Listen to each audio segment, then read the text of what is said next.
Okay, so we've just been with Ìle. We've chatted about the barley and the first stage of the whiskey making process. The next one is the malting. So we are the only people who do the whole process, start to finish. First stage is growing the barley. The next stage is malting it. So we're going to go in and hopefully find Derek if I don't get pulled up with my stick.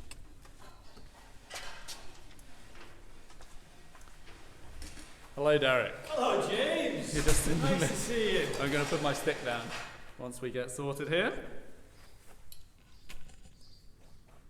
Right.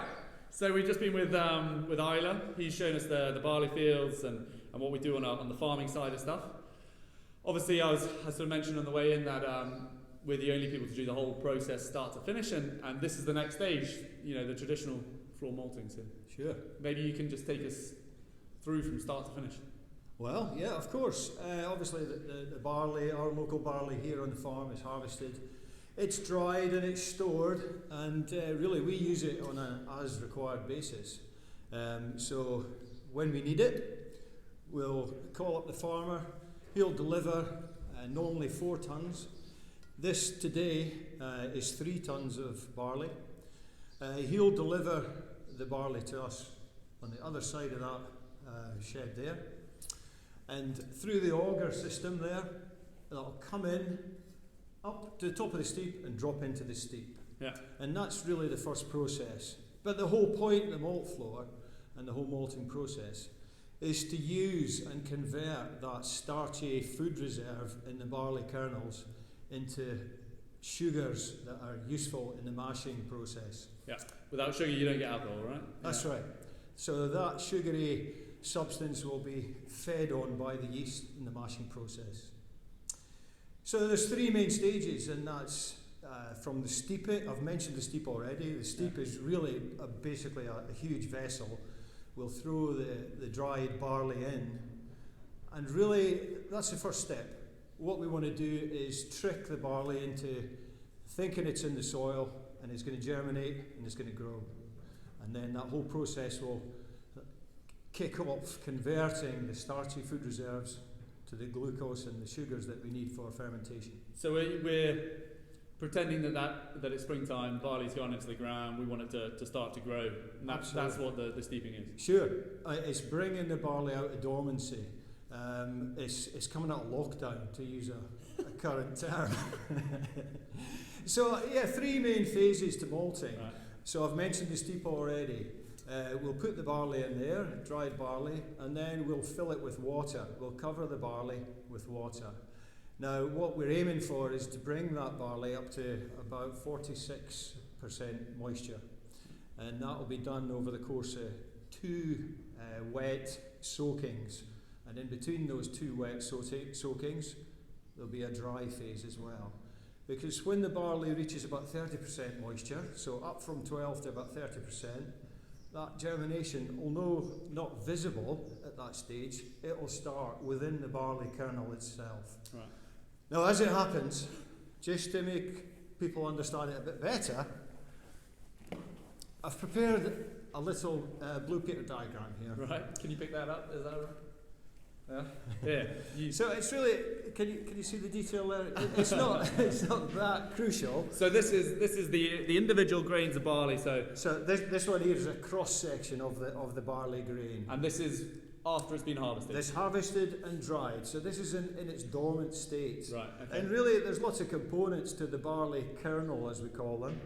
But these are the main ones. Really, this area here is the endosperm, and that's really what I've referred to as the starchy food reserves. Yeah. And that's, just prior to harvest, that's full. Right. Now, at the front end, you've got the embryo. Now, this is where all the action happens. You've got the acrospire and the rootlet.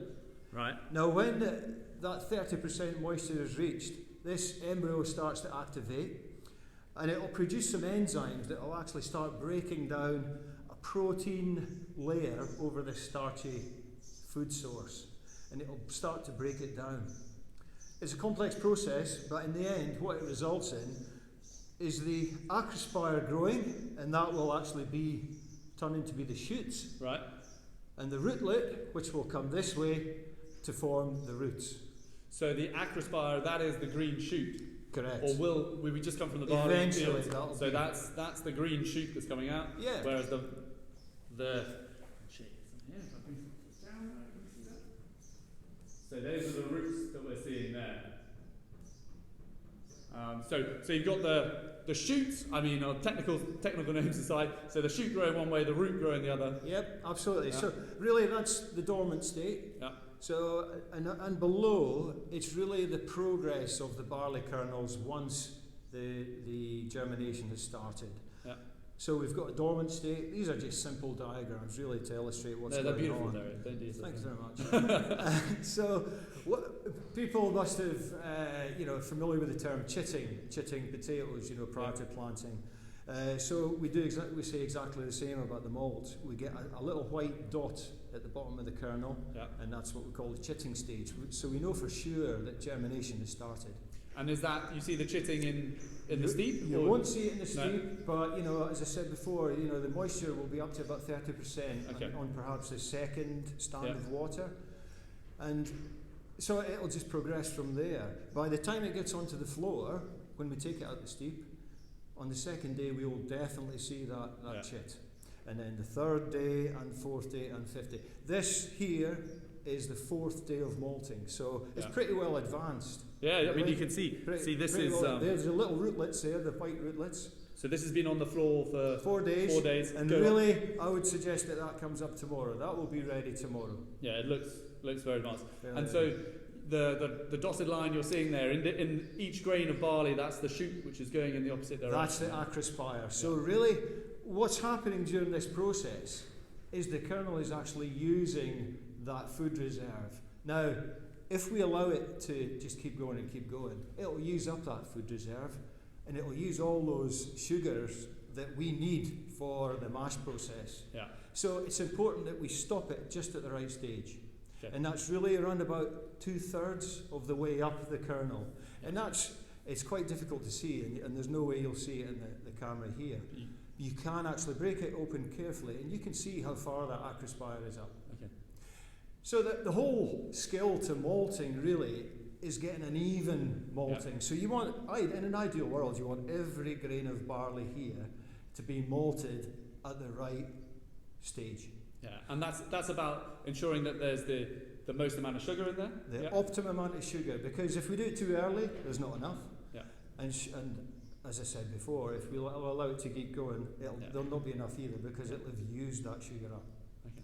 So this is about spreading it on the floor, and that's what. So during that process, say in day one, when it's kind of in the early stages, just prior to chitting, we'll layer. I think we're finished with this now. Yeah. Excellent. So on day one, after soaking the water for 2 periods of time, and perhaps on the second water, it's actually starting to produce carbon dioxide. Right. And if we leave that carbon dioxide in there, again, it's going to affect germination. It needs to be moved and aerated. So if you can see the bottom of the steep there's a ring around the base of the steep.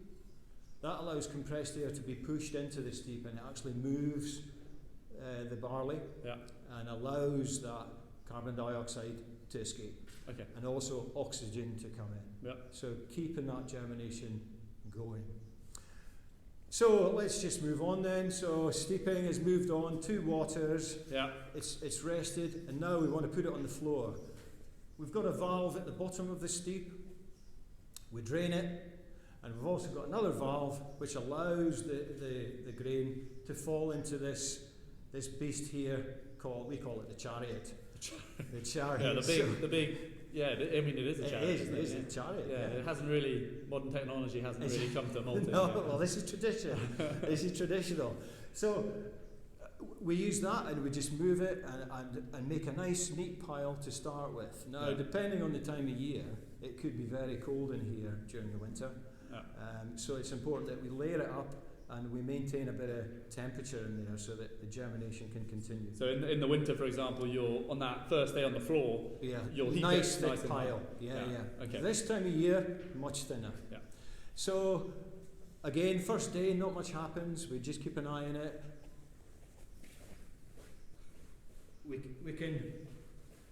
What I like about this job is really the touch and feel and smell, but also we need to confirm what we're thinking a lot of times, and this is a temperature probe. I wondered what you were going to do with that.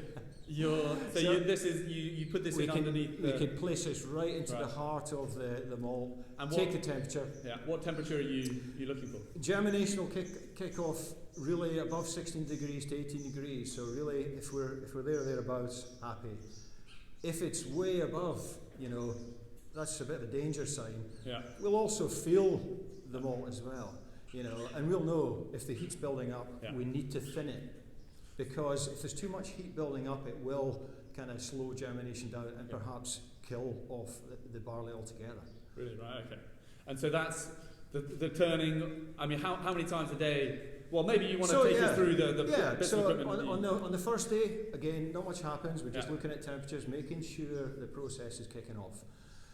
The second day, again, we're looking for chitting, perhaps. And on the third day, the shoots will be growing. But during that time, we'll want to, as I said, we want even modification here, even germination, so we're going to turn it.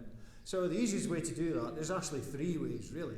There's probably many ways, but really the 3 main ways is by manually using a shovel, which is quite manpower intensive, but really the useful tools are this kind of rake here. So on day 2 and day 3, every 4 hours, we'll run this through and we'll turn them all. Maybe you just want to pick it up so people can see just the So that's just taking the barley from absolutely. So it's turning it again. It's taking heat out of the malt, and it's actually allowing carbon dioxide away, which is important. We've got to get that oxygen in, carbon dioxide out.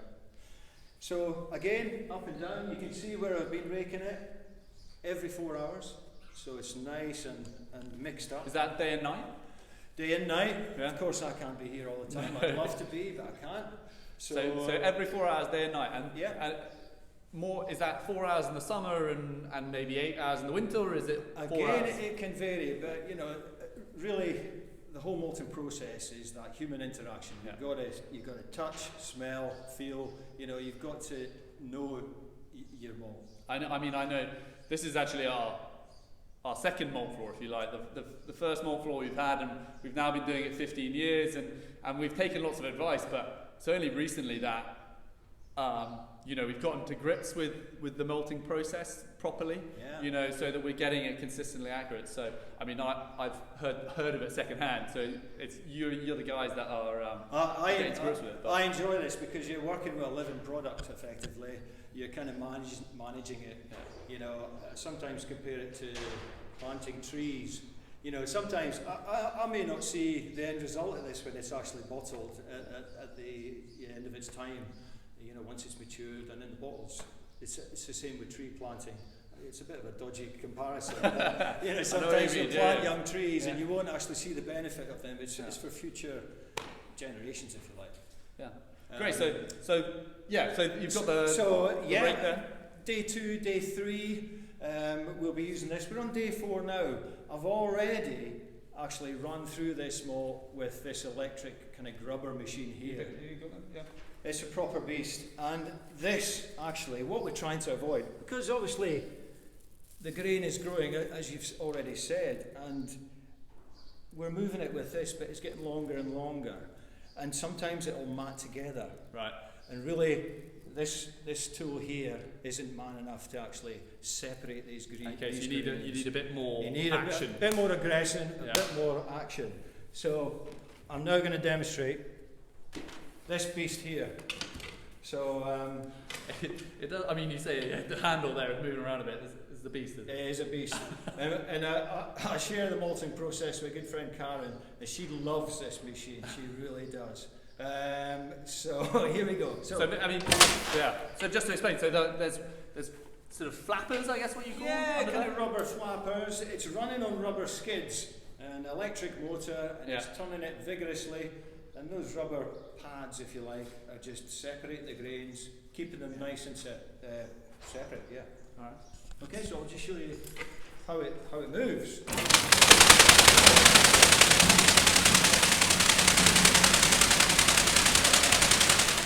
So floor, but you can see how effective that is. Yeah. You know. This, as you say, feels matted. It feels a little bit lumpy. It sort of runs through the fingers that much easier. Before we close today, that'll be the last thing I do on this floor, and I'll ask the guys on shift in the still house to keep an eye on things, maybe run through it with the rake, and if it needs it, because they're familiar with this process as well, they'll run through with the electric grubber. Great. So tomorrow morning. Tomorrow morning, I predict this will be nice and ready. Okay. Now, as I said, there's 2 ways of confirming that. That's checking the acrospire in each kernel. Yeah. It might take you a lot of time doing each one, obviously sampling. But another way of doing it is actually by just breaking it in half and rubbing it down a surface. Okay. If you get a chalky like deposit, that'll indicate that actually the starch has been converted to sugar. like pasta, like throwing pasta on a wall. That's exactly right. Yeah. Bit of a closet chef, I see. James. So we're happy. It's just right. It's perfect. It's now ready to move. We need to stop that germination process in its tracks. And there's a couple of things we need to do next. We need to kind of impart some flavour in the malt, and we need to stop the germination. We do that by drying it once again. So we need to move it from the floor, and there's a couple of ways of doing that as well. We've always got shovels, we've got brushes, and we've got some kind of this tool here. Human snowplows. That's basically it. So it's all done by hand. All done by hand, you know. We'll move that. You're making that look easy. We will work from there. This is the point of entry here. Exit, should I say. Point of entry into the next phase. Right, okay. So we want to push this malt up to the kiln. So this is there's a hole underneath here, is there? There's a hole there. We'll lift that panel up, and basically a series of lifts and augers will take the malt up to the kiln. Okay. There's nothing in the kiln at the moment, so nothing to see in there, but sadly it's also a bit tight, so we're not gonna try and stay 2 meters apart whilst going up and back down through there. So obviously the barley goes up and sits on the malt on the floor, the kiln floor, sorry. And that's a mesh floor, isn't it? A mesh floor. Karen and I will shift every grain here, nice and tidy, because don't forget, this is a continuous process. As soon as that floor, this malt floor moves up to the kiln, we've got another one already steeping. So the floor's cleared, we get rid of this one, and then we drop the next one. So there's no rest day at all, it's just continuous flow of malt. We've had some issues over the last few weeks for obvious reasons, but so we're just picking up speed over the next few days. So let's imagine we've cleared all this malt up to the kiln. A couple of things, as I said, need to happen. We need to impart a bit of flavour by peat. So this is the peating process, and for the first 9 to 10 hours we'll have a peat fire underneath the kiln with peat smoke to impart those lovely flavours into our malt. Okay. Shall we move through? Yeah, you go on, I'll follow behind. Walk this way. Right. Okay. Okay. So where am I going to position myself? I'll go. You stay there. I'll go behind you over here. Actually, no, I won't. I'll come in front of you here. Right. So this is the kiln fire. Yeah, and this really isn't a very good example of the fire. Right. I mean, for demonstration purposes, I've set a fire, but really, what we don't want is heat. Obviously, you need heat in the fire to start it. After that, you need peat smoke. So I've not been keeping an eye on this because we've been doing an interview there. But really, if there was if there was malt up there now, I'd want smoke. Yeah. And I'm going to do that by using lovely hand-cut Lochgorn peat. So this is peat that you have cut. This is peat I've cut. Yes. So we'll talk about that briefly. Obviously, produced over thousands of years. There's some questions about environmental aspects, but you know, hand-cut peat makes very little impact here on Islay. Yeah. So you know, it's a layer system. So the turf on the top of the peat moss is cut away, and that reveals the peat. Now, I think in my hand here I've got the top layer, the top peat, and the darker stuff is the second peat. And is that is the continuity there? That would be it, roughly. Yeah, roughly. Okay. Yeah. So. Okay. And so they burn and they give a different flavour, do they? Yeah, I would say this is really the top peat is where you're going to get your smokiness. Right. So that's where all the phenols are going to be produced. And you know, this is local peat, just down the road, hasn't travelled far, and lovely stuff. You know, if you smell that, just close your eyes, takes you onto the peat moss.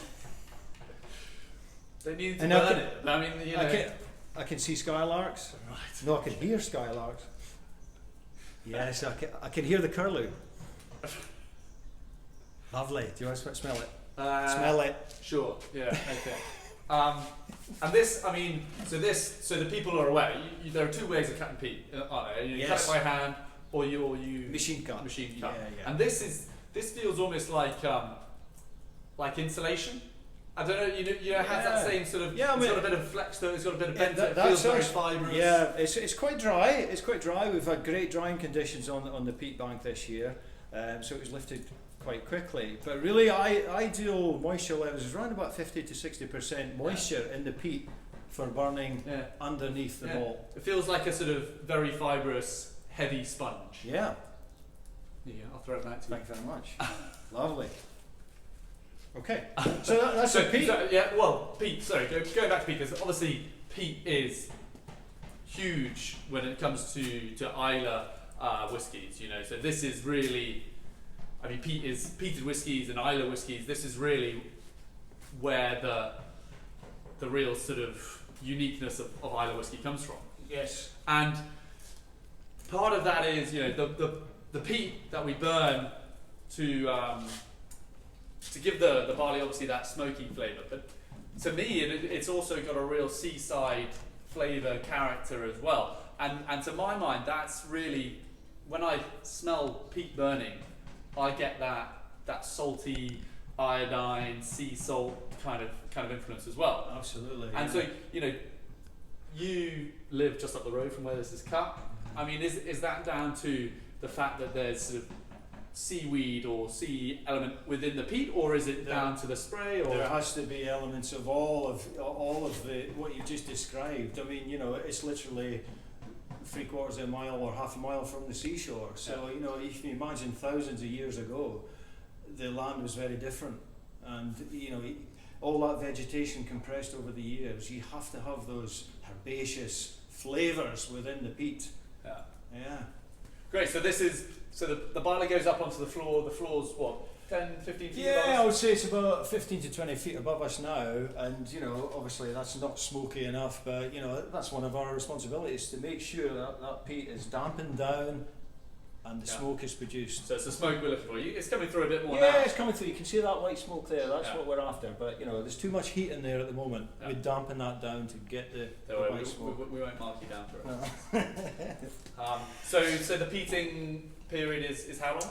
9 to 10 hours roughly, and that gives us about 20 parts per million, that phenolic kind of measurement. Okay. And that goes into 100% Islay, of course. Yeah, because obviously we distill two different versions, don't we? And up until this point here, we're only dealing with the barley that we're growing ourselves. Yes. So we're growing it, malting it. It's peated here, and we control all of those elements, don't we? Absolutely. You know, so that's, no, it's a real unique process. And so 9 to 10 hours of peating, we want to put the fire out. Yeah. And then we want to stop that germination.